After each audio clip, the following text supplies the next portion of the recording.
செவ்வாய் 10ஆம் இடத்துக்கு ஆதிபத்தியம் பெற்றால் அல்லது இருந்தால் என்ன மாதிரியான தொழில்களை ஒரு ஜாதகர் பெறுவார் என்பதை பார்ப்போம். உதாரணமாக மேஷ லக்னமாக இருக்குன்னு வச்சுக்கோங்களேன். அந்த லக்னத்துக்கு 10ஆம் வீடு மகரம், அங்கே அந்த லக்னாதிபதி உச்சம். அது தவிர அந்த நபர் ஆடி மாதம் பிறந்திருந்தார்னா இந்த சூரியனுடைய பார்வையும் அந்த செவ்வாயில் இருக்கும். அது தவிர குரு லக்னத்துக்கு 2ஆம் வீட்டில் இருந்து 9ஆம் பார்வையாக அந்த செவ்வாயை பார்க்கறது.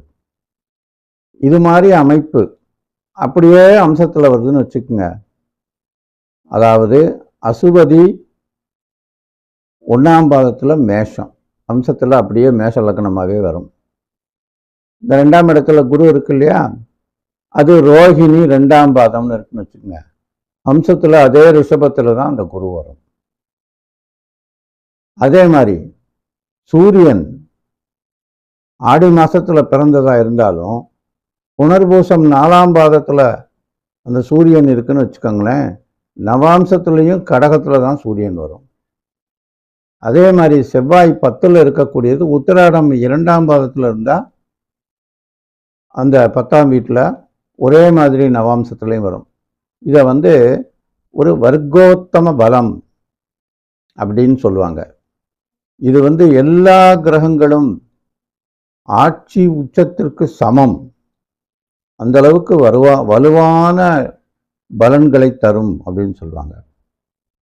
அப்ப செவ்வாய்க்கு உரிய உத்தியோகங்கள்னு எடுத்துக்கிட்டா, செவ்வாய் ஒரு அதிகாரத்தை கொடுப்பவன்.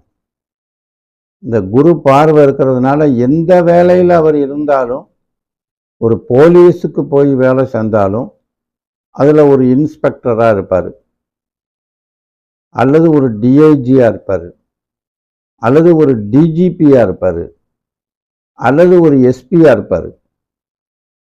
அந்த மாதிரி மிலிட்ரியில் இருந்தால் ஒரு கேப்டனாக இருப்பார், ஒரு பெரிய ஒரு அத்தாரிட்டி பர்சனாக இருப்பார். அது மட்டுமல்ல, நிறைய நிலபுலன்களோட ஒரு பண்ணையார் மாதிரி அமைப்பில் இருக்கக்கூடிய வாய்ப்பு இருக்கு. இவரை கையில் பிடிக்க முடியாது, பெரிய ராஜயோகத்தில் இருப்பார், உயர்ந்த பதவிக்கு வருவார், அதிகாரமிக்க பதவியில் இருப்பார். அதில் ஒன்றும் சந்தேகம் இல்லை. ஏன்னா அம்சத்துலேயும் அதே அமைப்பாக வருது இல்லையா, அதனால அவருக்கு அந்த மாதிரி இருக்கும்.